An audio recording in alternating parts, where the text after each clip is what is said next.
une nouvelle émission sur Guérit TV Monde, La Position.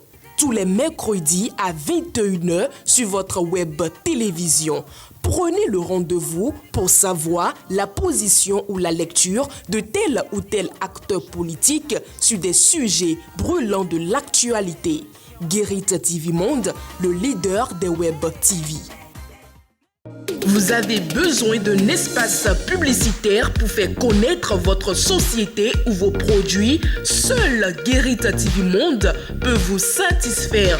Pour tout renseignement, contactez le 00229 91 19 10 10. Guérit TV Monde, le leader des web TV.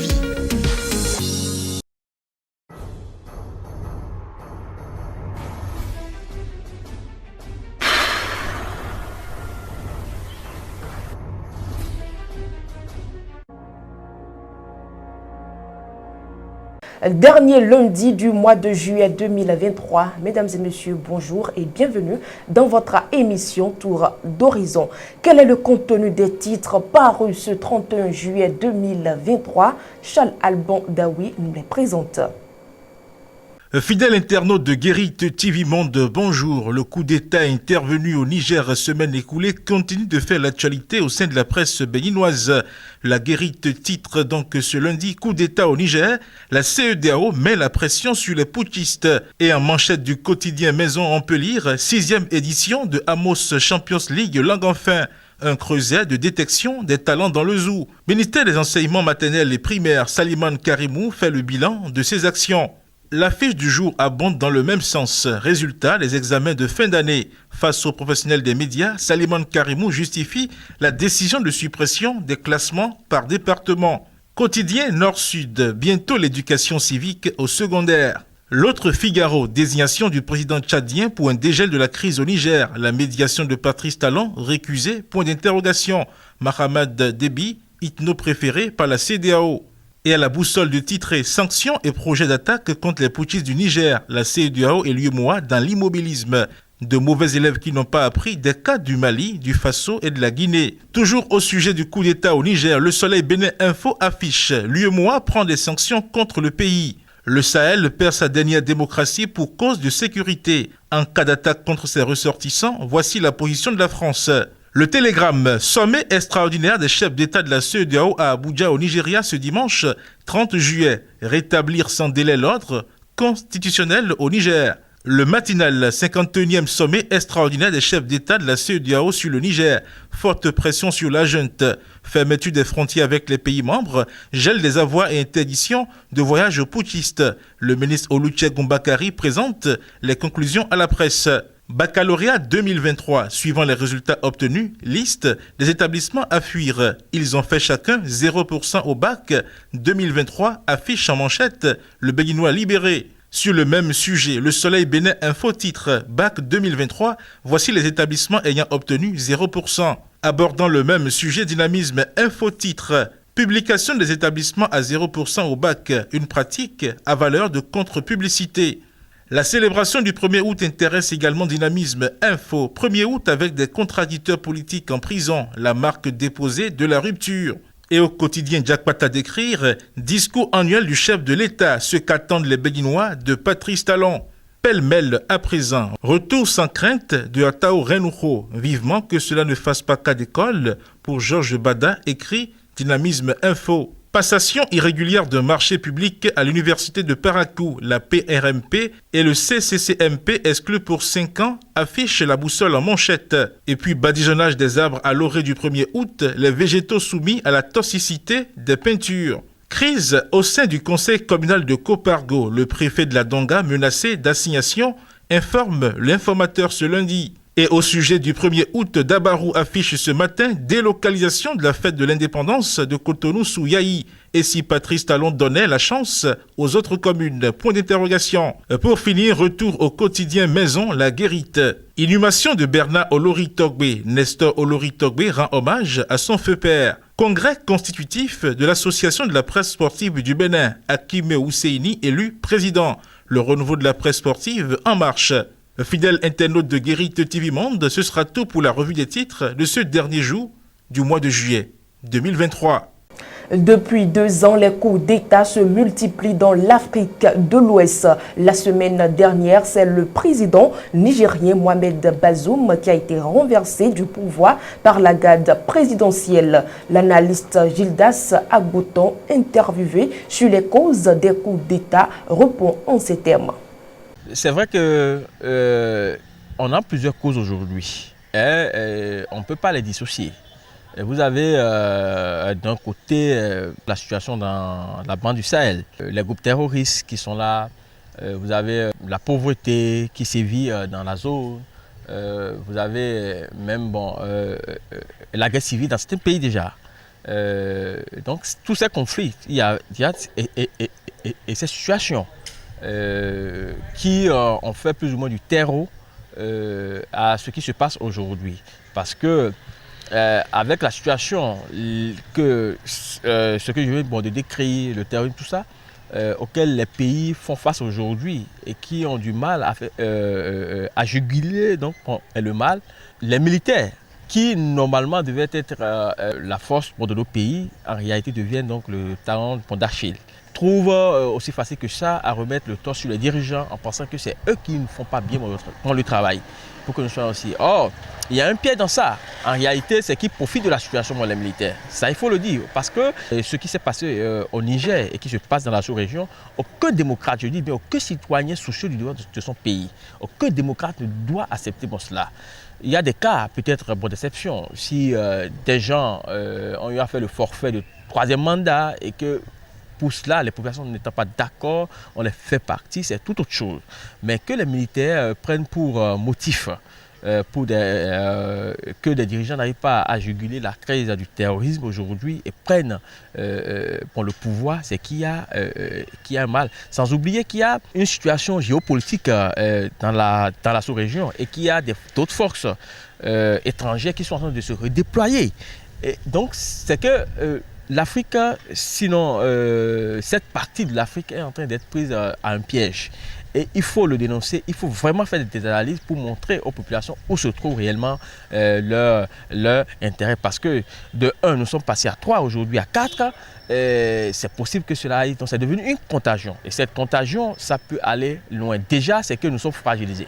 Il n'y a rien à dire, les pays sont déjà fragilisés. Mesdames et messieurs, voici ce qui annonce la prochaine rubrique de votre émission Tour d'Horizon.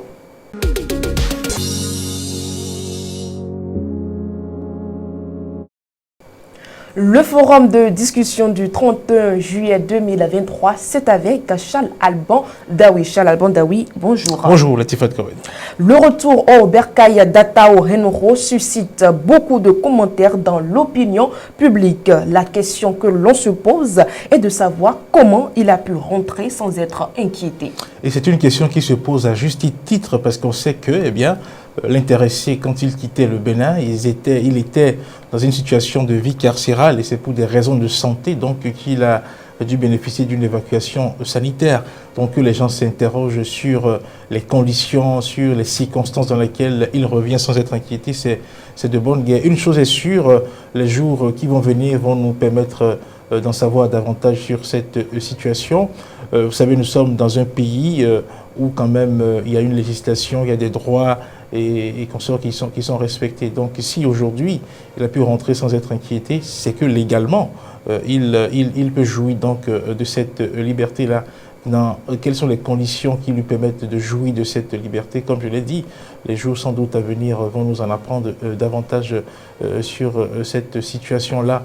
Et il faut remarquer que dès qu'il est revenu, beaucoup de gens ont commencé à s'intéresser à la situation de ceux qui également sont à l'extérieur pour une raison ou une autre, se retrouvent en dehors du pays. On se demande, quand est-ce qu'ils vont rentrer aussi?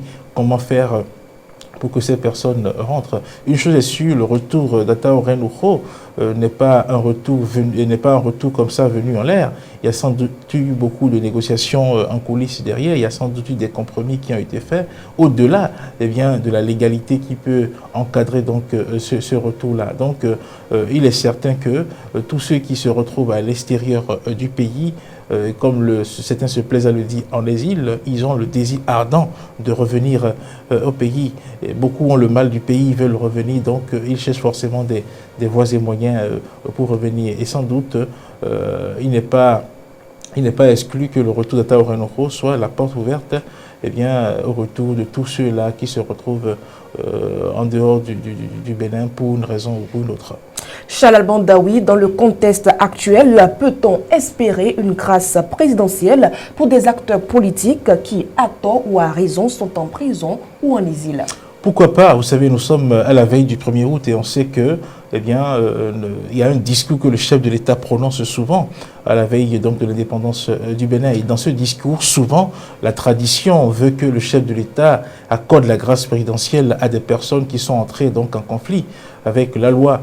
Actuellement, il n'y a que des acteurs politiques ont été en conflit donc avec la législation en place, avec nos tests et se sont retrouvés donc en prison.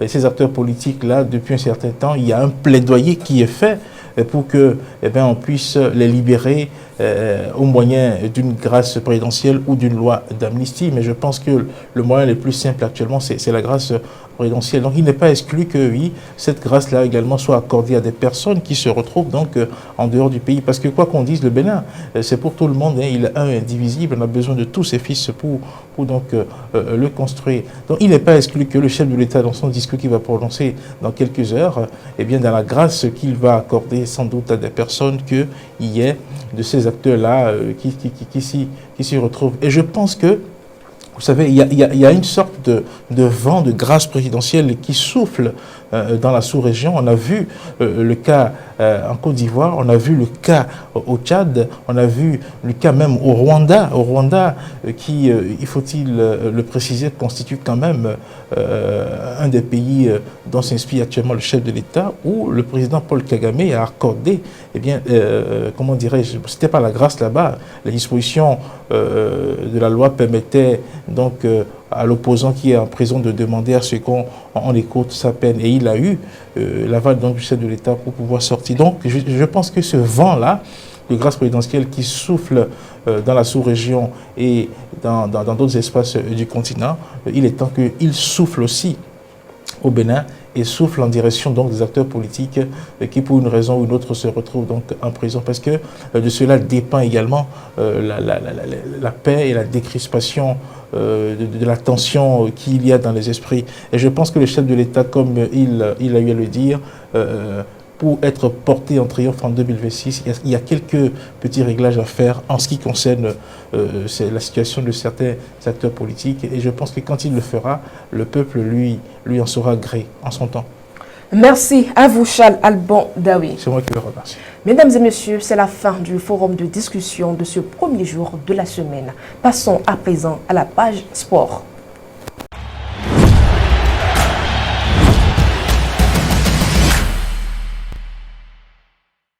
Le Bénin obtient sa qualification pour la phase continentale en hommes et dames dans le cadre des éliminatoires des Jeux Olympiques Paris 2024 Beach Volleyball. Evelyne Dossou pour les précisions.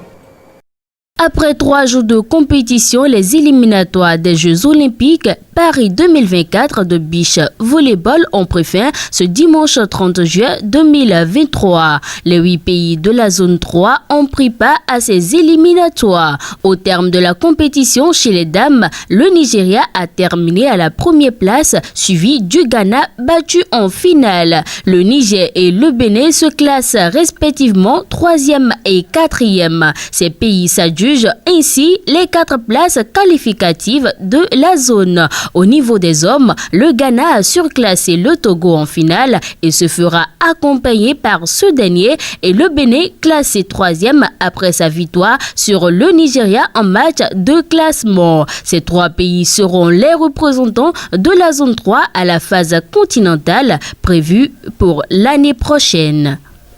C'est la fin du dernier numéro du mois de juillet de votre émission Tour d'Horizon. Mais avant de vous laisser, sachez que vous pouvez travailler dur. Mais si vous ne travaillez pas intelligemment, vous travaillerez pour le reste de votre vie.